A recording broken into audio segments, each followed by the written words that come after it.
आज हम बात करेंगे SJ-100 की। SJ-100 यानी कि एक रीजनल जेट एयरक्राफ्ट यानी कि एक क्षेत्रीय यात्री विमान, जिसके कि भारत में बनने की पहल की शुरुआत हो गई है। अगर ये पहल अपने कार्य रूप में परिणत होती है, तो भारत एशिया का ऐसा पहला देश होगा कि जहां पर रीजनल जेट एयरक्राफ्ट के बनने का इकोसिस्टम तैयार होगा। तो नमस्कार, मेरा नाम है अमिताभ और दृष्टि आईएएस की आज की इस वीडियो में इसी विषय पर हम बात करेंगे। तो चलिए शुरू करते हैं आज के सफर को। SJ-100 पैसेंजर जेट अब बनेगा भारत में। अगर ये भारत में बनेगा कि नहीं बनेगा, ये तो भी निर्भर करता है आगे के जो भी प्रोसेस है उसके पूरे होने की, जो पूरा सफर है उस पर। लेकिन इसकी शुरुआत हो चुकी है। शुरुआत कैसे हुई है? तो शुरुआत हुई है दो कंपनियों के माध्यम से। एक कंपनी रशिया की है, जहां का ये रीजनल जेट एयरक्राफ्ट है, यानी SJ-100 रशिया का है, वहां की जो कंपनी है उसमें। और भारत की जो कंपनी है HAL यानी कि हिंदुस्तान एरोनॉटिक्स लिमिटेड, इन दोनों के बीच में। और वहां की कंपनी का नाम क्या है? तो वहां की जो कंपनी है उसका नाम है UAC। तो ये समझौता बेसिकली किसके बीच में हुआ है? तो HAL जो कि भारत की कंपनी है और UAC जो कि रशिया की कंपनी है। अब इन दोनों के बीच में एक MOU पर हस्ताक्षर हुआ है, यानी कि मेमोरेंडम ऑफ अंडरस्टैंडिंग पर हस्ताक्षर हुआ है। किसके किसके बीच में? तो यूनाइटेड एयरक्राफ्ट कॉर्पोरेशन और हिंदुस्तान एरोनॉटिक्स लिमिटेड के बीच में। अब इस समझौते पर अगर ये कार्य रूप में, मेमोरेंडम ऑफ अंडरस्टैंडिंग क्या होता है? तो शुरुआती एक सहमति होती है कि हम इस पर काम करेंगे आगे। अगर ये सहमति अब एक हम कह सकते हैं कि कार्य रूप में जब आएगी, तो ऐसा भारत के लिए एक बहुत ही बड़ी उपलब्धि के तौर पर देखा जा सकता है, क्योंकि एशिया में ऐसा भारत पहला देश होगा। तो आइए देखते हैं इस खबर के आलोक में, समझते हैं इस विमान के बारे में भी। SJ-100 विमान निर्माण और ज्वाइंट वेंचर। देखिए, ज्वाइंट वेंचर तो दो देशों का है। अब ये नौबत क्यों आई, पहले तो आप ये समझिए। देखिए, जब रूस और यूक्रेन के बीच में, यानी रशिया और यूक्रेन के बीच में जो युद्ध हुआ, उस युद्ध के जो संबंध तनावपूर्ण हुए, उसके बाद क्या हुआ? उसके बाद इस युद्ध का परिणाम ये हुआ कि यूएस और उसके जो एलाइज थे, उन्होंने मिलकर रशिया यूक्रेन वार के बाद 2022 के बाद क्या किया?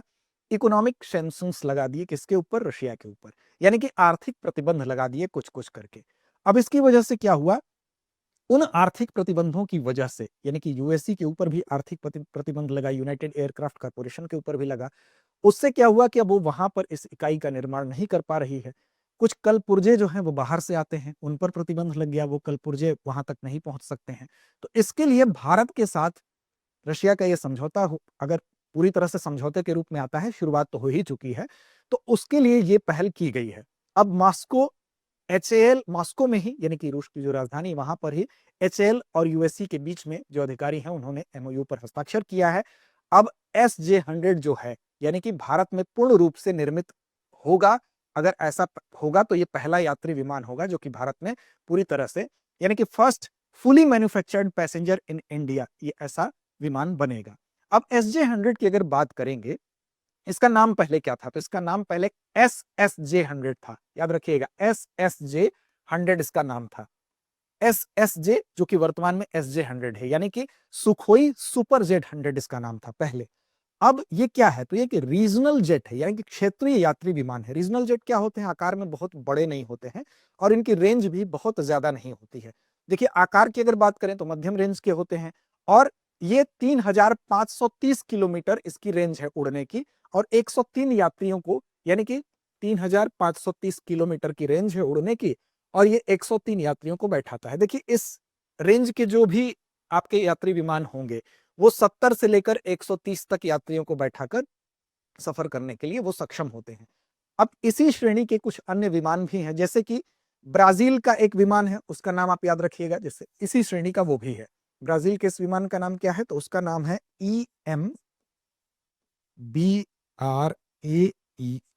इम्ब्रेयर E190। ठीक, ये भी इसी श्रेणी का विमान है।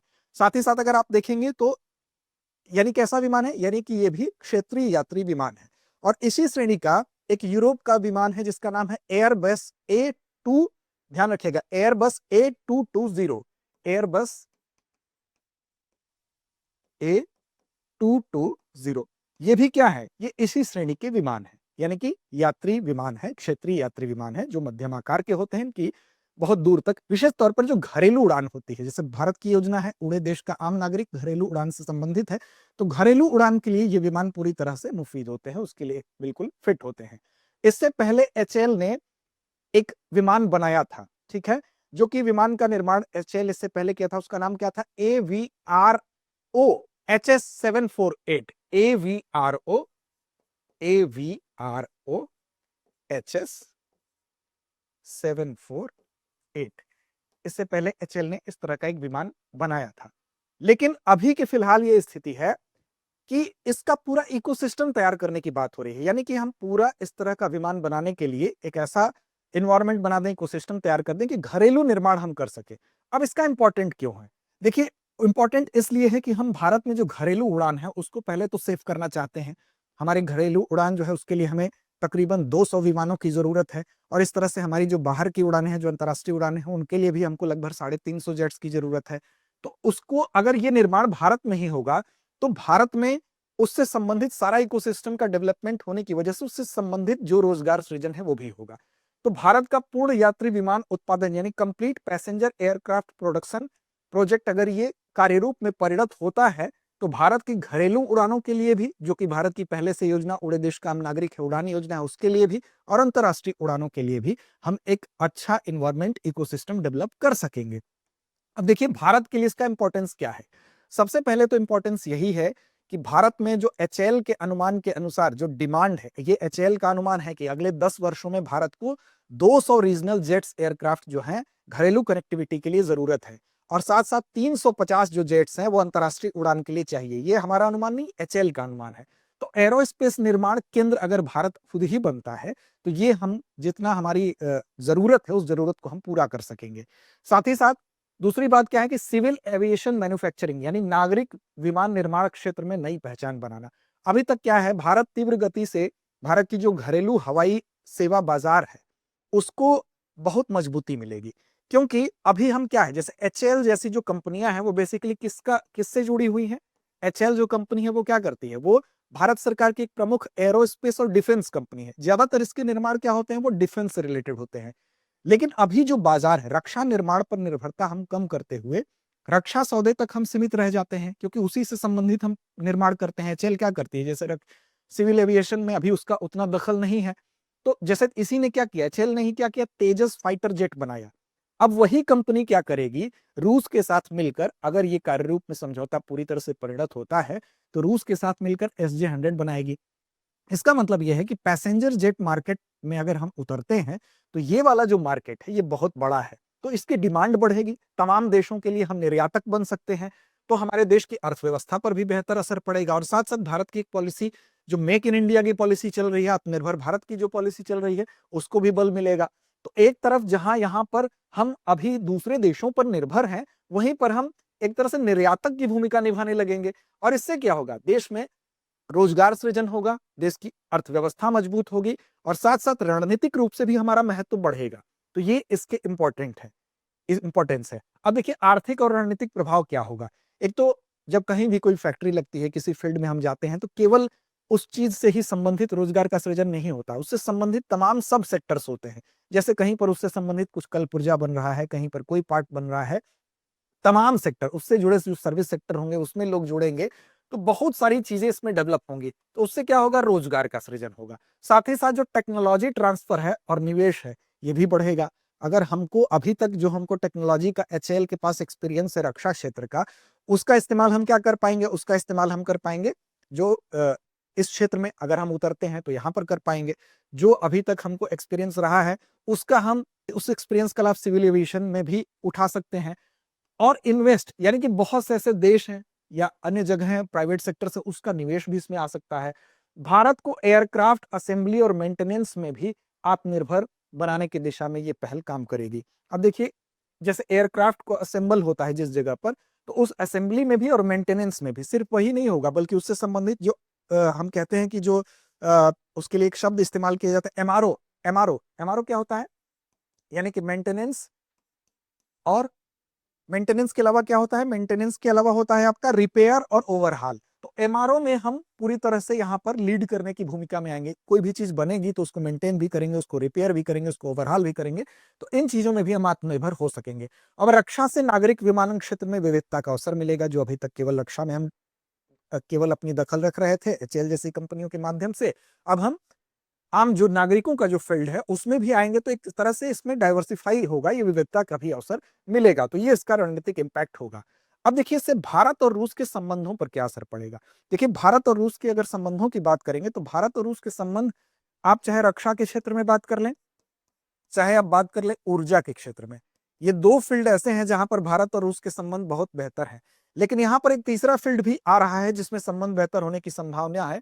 वो क्षेत्र क्या है, तो वो है आपका तकनीकी का फील्ड। यानी कि तकनीकी के क्षेत्र में अगर ये समझौता पूरी तरह से कार्य रूप में परिणत होता है तो वहां पर हमको एक बेहतर रिजल्ट देखने को मिलेगा, क्योंकि दोनों देशों की जो टेक्निकल जो हस्तांतरण होंगी उसके बाद ही ये विमान बन पाएगा।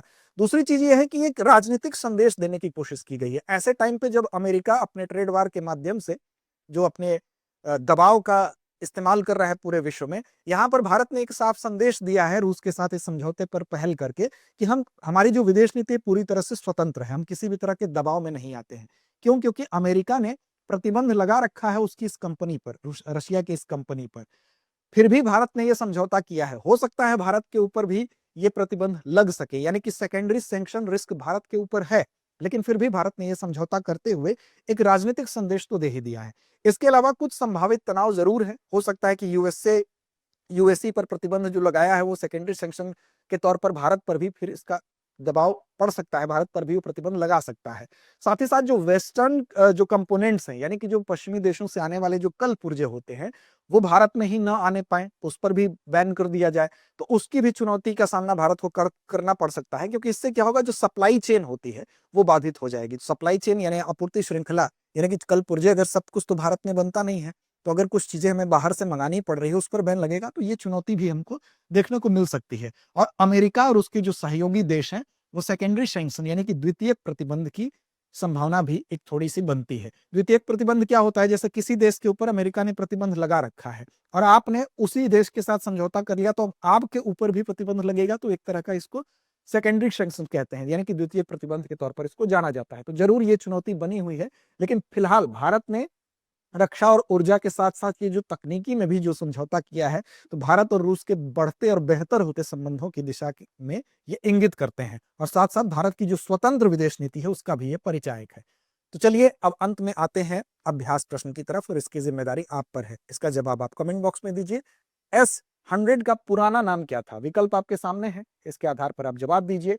ट्यूपोलेव 204, सुखोई सुपरजेट 100, एटोनोव 225 या इरकुट MS-21। तो इसका जवाब कमेंट बॉक्स में दीजिए। लड़ते रहिए, अपने लक्ष्य की ओर बढ़ते रहिए। अब एग्जाम की तैयारी को और बेहतर करने के लिए हमारे चैनल को लाइक, शेयर और सब्सक्राइब करना ना भूलें।